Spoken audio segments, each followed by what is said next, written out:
ما أريد من هذا الشعب إلا أن يزيد في الحمد والشكر إلى الله عز وجل، ويزيد من محبة الوطن،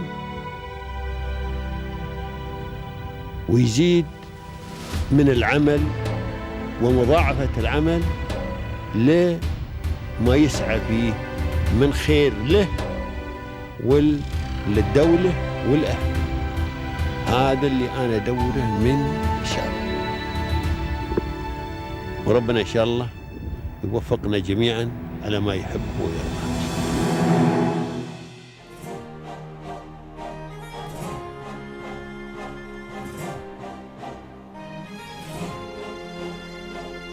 Welcome everyone. Our special guest for today is Mr. Ram, the managing partner and director of ITWARE. He has spent more than 3 decades in GCC and UAE in multiple roles as finance head, functional project manager, regional head with hands-on experience across diverse domains such as FMCG, projects, industrial manufacturing, and hospitality. He now manages ITWARE for the last 15 years as a long-time GCC channel partner and enterprise solution provider for M4, one of the top 3 niche vertical industry-based global solutions focusing on digital transformation, cloud-based automation, and artificial intelligence, with long-standing reputed customers across manufacturing projects and supply chain domains in UAE, rest of GCC, India, and US. Stay tuned.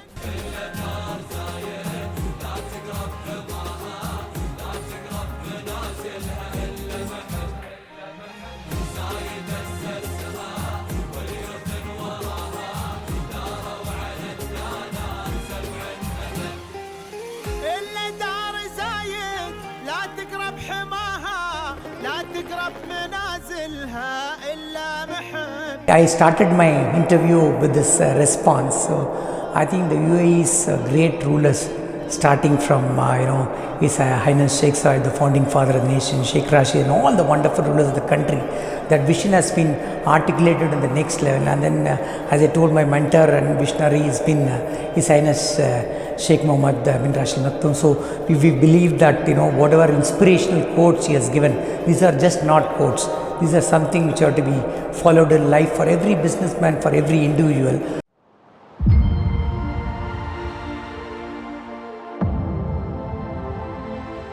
Welcome everyone to your favorite program, Peers of Union, which invites the most successful people here in the UAE. Our inspiring guests have set a title for success and ambition. Our inspiring guests have moved from the darkness of challenges to the light of success. And our special guest for today is Mr. Ram. He is the director and the partner of ITWARE. Welcome, Mr. Thank you so much. Good morning. It's a great pleasure to have all of you here. So, good morning. We are so pleased to meet you today. Thank you. Thank you so much. Yeah. So, today we'll talk about your successful journey as well as your successful company. That's why, please, can you introduce yourself to everyone? My name is, of course, Ramkumar. We call us Ram. I've been in the Middle East now for the last 30 years, right? It's been a long journey. I started my career with finance, post-graduation, and then a whole lot of qualifications in management, accounting, audit, 10 years in India in internal audit, compliance, finance. Then moved into Middle East possibly in 1994, 30 years back. It's been a long journey, a fascinating journey, right? I've had the best of the world. I started, nowadays you call yourself fintech. I started fintech those days itself. I was a finance professional for 10 years. And moved on to Bahrain, and then I was frequently traveling within GCC, and then I loved Dubai. So those time itself, right, when Sheikh Zayed had few buildings and all that, right. So I just moved on to Dubai in 1998, right. So 94 I started with the first air conditioning company in Bahrain as a management accountant, and then I rose there as a manager managing technology. There's a great opportunity for me to learn technology in nascent stages, right. What do you know as enterprise resource planning, ERPs, it started its journey there. So I started my journey also with the technology, and then I grew slowly, steadily, and then I realized that Dubai is the place to be in for you to make a successful career. Nothing like UAE, the great, even I had fascinating stories about the rulers of UAE and the way they're going about. So I decided to move to UAE with my family, and then basically my daughter was just 2 or 3 years when we moved in with my wife here, and then we started our journey together in UAE. It's now almost 25 years. So I started this, I've done a kind of 360-degree roles. I started as a consultant, and then I became a logistics consultant, from a finance consultant, became a project manager, then a regional manager, and so on and so forth. Almost for 10 years, I was in large organizations as a consultant, as an IT manager, as a finance manager, and then managing ERPs with a set of around 100 consultants in the region. Those days, it was just only traveling. Used to go to Oman, come to UAE, go to Bahrain, Kuwait. I didn't know what was happening. Then Y2K came, everything got stuck. A lot of people moved to US, but I decided to stay back in this place because I thought this is my second home, right? I love this place and decided to stay back. All my people who were working with me all left for US, all my consultants. So we started the second innings again in Dubai, my own, and then I worked in companies like ETA, IFCO, and all that, in senior positions, setting up, even IFCO started one technology company where I was managing it. So, sir, you feel comfortable here and you decided to stay here and to create your own business here. Sir, as we know, every successful journey is not an easy journey, and you have a successful journey actually and a faithful journey. So what are some of the biggest challenges you have faced in this journey? In my career, it's basically we started as a middle class family, and then we've taught a lot of values. My father was a judiciary, he was a judge all along. My grandfather was an advocate. So we are all taught the values in life, right? Values, ethics in life, how to be, true, and how to be conscious to yourself as well as to other people, right? Other customers. So I carried that forward to the business. So when I started here, it was a bit difficult and challenging. We always stuck to my values and used to tell the truth. Even a lot of people used to hype and markets of solutions. But I always tell you what is there, what is not there, right? Which is possibly, in hindsight, it was good for me. Those days, it was very difficult. We started as an SMB, and then for somebody moving from finance to technology without a, hardcore technology background, it was a bit difficult, right? All I had was domain experience, right? There are two sets of people. One were hardcore technology guys, the other one who gained experience through working in domains and then picked up technology, right? I come from the later school, right? So it was difficult for me, but then, being a SMB company, those days, getting funding was difficult. What little money I had, we put it in the business, and, the other partner said, no, you take the company, do whatever you want, pay me later, So those challenges were there. The banks were not giving funding, and then getting employees was a bit difficult, right? Those days, of course, even if you are willing to pay the salaries, technology people want to go more to US.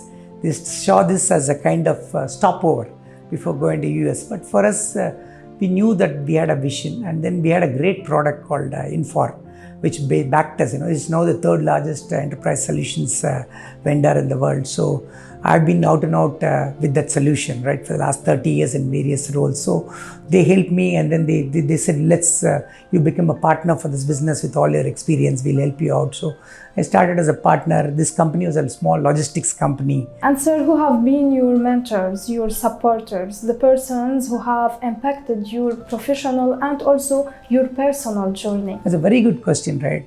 In life, gratitude is very, very important. If you don't have gratitude, you don't succeed in life. I strongly believe in that. And we had mentors. For example, I started with my career. First boss was Mr. Venkateshwaran, who is no more today. He taught me the basics of communication, how to go to bank, how to talk to customers, how to talk to people, how to be true to yourself. Those kind of basic values he taught in me. Because we all started as raw graduates with very little. Today we have a whole lot of, that's why I'll go to that last. I've started a mentorship for all young students today. What I did not have those days, I want to impart it to the next generation, right? I have a whole lot of colleges where I'm the professor and I'm giving this thing to in India. So this gentleman taught me the basics of values and communication and all that. Of course, my father, as I told you, I was there. So from a personal front also, I had my family backing. And then as we went along, we had a lot of mentors. When I came here, all the managers I worked with, right, contrary to all the popular things, they were all excellent, right? So I realized if you are good to them, they are good to you, right?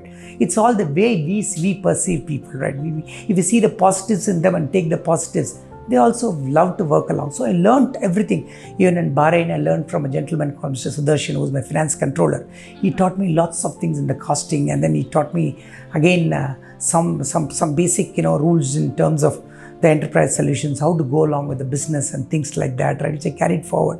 So everywhere I've learned from all my managers, with all respects to them, even my professors who were there in my college and all that. Even today, we have a union, and we met my professors for almost 40 years. We paid them the respects on last Teachers' Day, right? And they're so happy, right? These are all the mentors. So you have to look back at the past, remember all this. So that is there. And then coming to business, I think I've had lots of mentors who have supported me. As I told, my partner who helped me to, start this business grow, and the one who was owning this business before he gave it to me. And then I would say most of my support comes from my existing customers. Each and every customer is so important to me. Every day, even today, after 30 years, I still learn. I still learn from these customers. To me, they've been of great support, right? As I told you, a lot of Arab customers, they could just call me as a brother. They share their problems, they go for solutions. That's why I say culturally it's such a great land. It's such a beautiful place to work, live and coexist, right? So every day I come across new challenges. Everybody whom I come across who support me, right? I look back at them with gratitude. So I think, so I can't specifically say all these are mentors and who have supported me all along. And I'm very grateful to them for what I am today. Regarding my family, more than my parents, I just have a wife and daughter. She's been around for 25 years. She's into yoga and meditation, and she follows something called Sagaja Yoga meditation, which is spiritual yoga. She's been of great support, in terms of, push me beyond the boundaries. So that's helped me to kind of focus, Otherwise, you would have been on a different path trying to chase money, but she's been very contented. So that's helped me. So is my daughter, she's now in MasterCard. She's married in Canada. She's been a pillar of support. Otherwise, if you don't have a family, you just can't succeed. And I have some great friends here locally, and then one family which is, they're very good. We are virtually like one family. We call ourselves as a real family. So those two kids are also there in the family. So they all moved together. So that family system support, and without that you can't succeed in life. And I think they've been a great support to me on that. Yeah. So, sir, as the partner and director of ITWARE, what was your contribution to the company's establishment? Okay, the company I joined in 2007. The company was started in 2004 as a small logistics company. We had 2 or 3 partners. When I came in, I just come from I was working, getting very good salary. When I came into a separate entrepreneur with hardly any money in 2007, it was very difficult. But I took it as a challenge, and the other two gentlemen also said, yes, let's take it the way it is. And then, when we started there to recollect, it was a smaller company. We decided in 2011-12 that we moved to enterprise solutions. We took a product called Barn, which later became Infor. So as a small company, getting enterprise customers was difficult. I still remember customers who gave us the first business, Wade Adams Contracting, the largest roads and bridges company, Pan Emirates Furniture, Metito, Future Pipe. These are all huge companies. When I came in, they knew that I had something in me, even though so they knew that there's somebody who was working with them who was just come to the other side of the table as a business person. So we should help because, so they all helped me in the initial stages to grow this company from a small logistics company into an enterprise solutions company. And we have grown with these customers. We retained almost 95% of the customers. And today we have changed our model. We have moved on from being a small logistics company to a mobile development company to an ERP solutions company specialized in ERP and analytics. Now we are focusing on the digital transformation and the cloud transformation along with artificial intelligence, analytics and machine language. So we feel that the UAE businesses, especially in the manufacturing supply chain sector, need to digitally transform and grow. And we want to play a role in that, given our experience in domain, given our experience in the solutions. So we do think that every company in this domain has got a very good space. A very healthy competition is there in the digital transformation space. And I think we've got a role to play, especially in the mid-sized and smaller mid-sized enterprise manufacturing companies, where technology needs to digitally transform and help them to grow to greater heights so that we are part of the success. So how does your company help other companies to grow? What we do is we just don't go and sell. We don't sell a product. That's not the way to go. It takes 3 months to get one project for us. We don't do more than 10 projects in a year or 8 or 9. It takes 3 months. So it's a journey. It's a journey of trust between the customer and the partner. So it starts on day one when you go and meet them. First few times we don't talk about values, in the sense numbers. We just talk about, how we start the business. What are your problems? What are people love to be listened, right? A lot of salespeople in the region just keep on talking, hyping about their products. That doesn't sell. In my humble opinion, you need to listen to the customers, right? You need to understand their problems. Then go back and present solutions rather than products, right?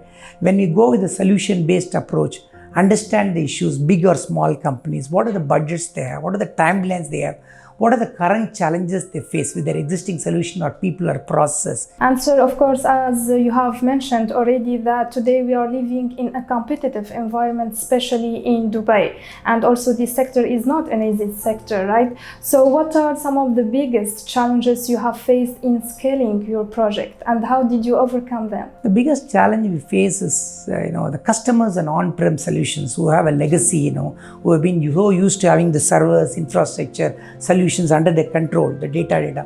After COVID, this is changing. People have realized that cloud is the way to go. People have been using Gmail, Hotmail, and whole lot of stuff on cloud for the last so many years, right? It is just that after COVID, people have realized that you don't need to have an army of people here. Cloud, will take care of some of the requirements. So what you need to do is to basically educate the people on the need to transform digitally. Automation is the need of the hour. How to use AI and ML. So this is a concept selling. Last 2-3 years, more than selling solutions, the challenges is to convince the people that they have to move from what they have to the next generation. That is only possible if there is a mindset change in the process, in the mindset of the people, that this partner is telling us something to move forward, which is good for us business. Sir, the UAE has been known for supporting entrepreneurs. So how has the business environment in the UAE helped your company grow and thrive? The UAE is a great place for SMB companies, smaller companies and medium companies. The kind of incentives we get, from the government to help companies to grow, the kind of, starting from the time you start a company, there are so many free zones today. When I came in, I think there was only Jebel Ali free zone and Dubai Internet City. Today, I don't know how many you know, 30, 40, maybe more, right? The kind of free zone companies, the kind of company they're promoting, right? Every sector is being promoted. Tourism, you name it, hospitality, travel, manufacturing, supply chain, trading, advertisement, digital media. So the government is supporting almost all the companies to grow. They are giving great facilities. You take the golden visa, for example. It's a great initiative from the government to help people. The freelance visas for people coming in from abroad, I think I heard that more than 100,000 people have kind of come in the last 6 months to UAE to settle around. Even people coming from large corporations in US and Europe have chosen this place to live. So it's a great opportunity, to grow in this organization. Government is helping out across the companies. So many startups are there in Abu Dhabi and Dubai and Align and Sharjah as we speak. Government is encouraging the startups to grow. They are funding them to some extent. They're calling them as incubators. There are so many organizations like Thai Dubai and others who are helping these entrepreneurs to grow. I think it's a thriving entrepreneurs or environment for entrepreneurs who is going to come and stay and make Dubai as their base in the next 5 or 10 years. The whole of UAE, for that matter, I think are really going to succeed. I think more and more youngsters are coming into Dubai, as I see. And I think the next generation of youngsters are really going to take this forward with the support from UAE government. Sir, now if I ask you about your key strategies and the plans you take to make ITWARE as the leading company in your sector. There is a lot of competition for me, right? I play to my strengths, right?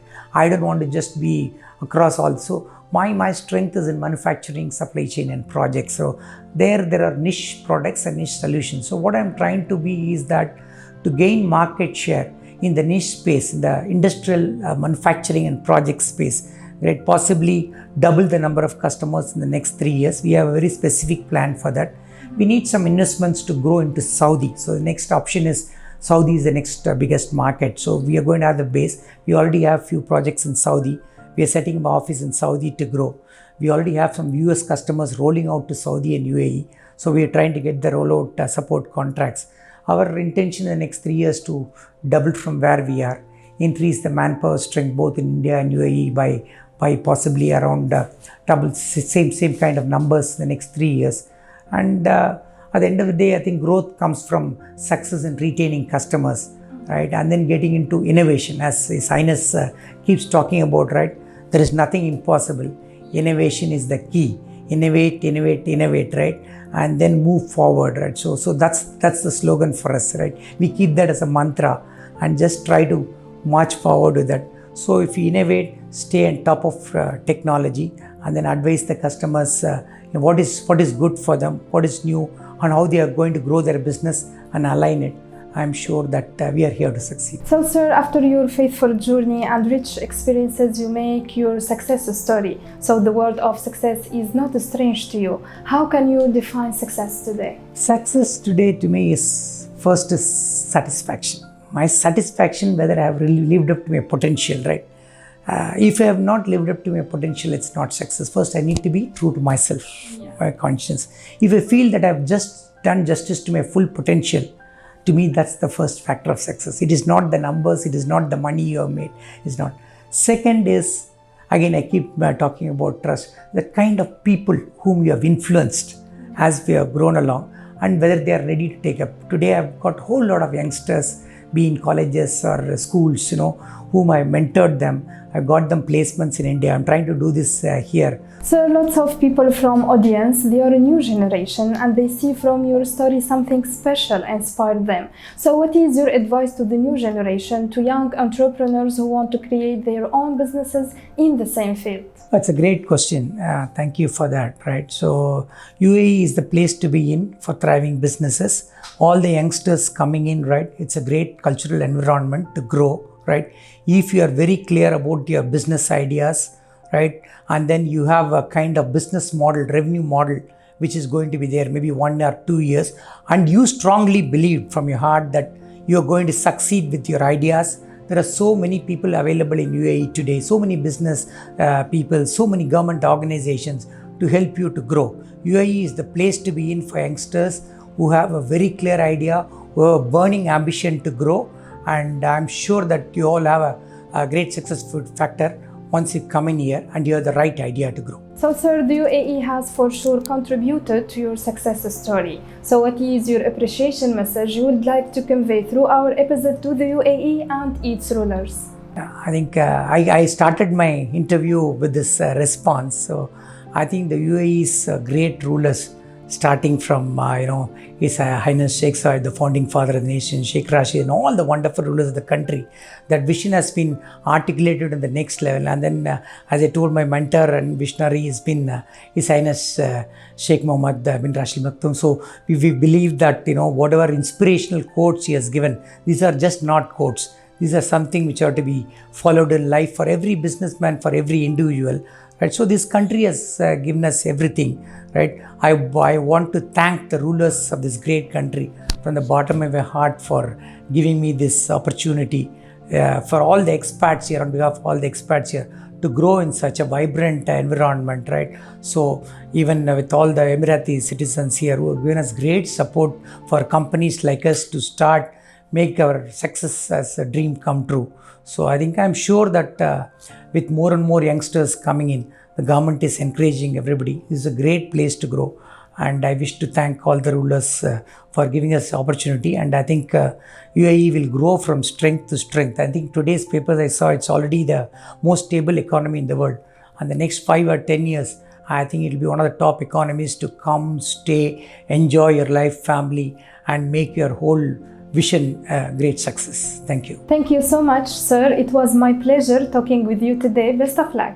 Thank you so much. Thanks so much. Thanks for coming. Thanks for giving this opportunity. Much appreciated. Thank you. Dear audience, this is the end of our episode. Watch us next week. Goodbye.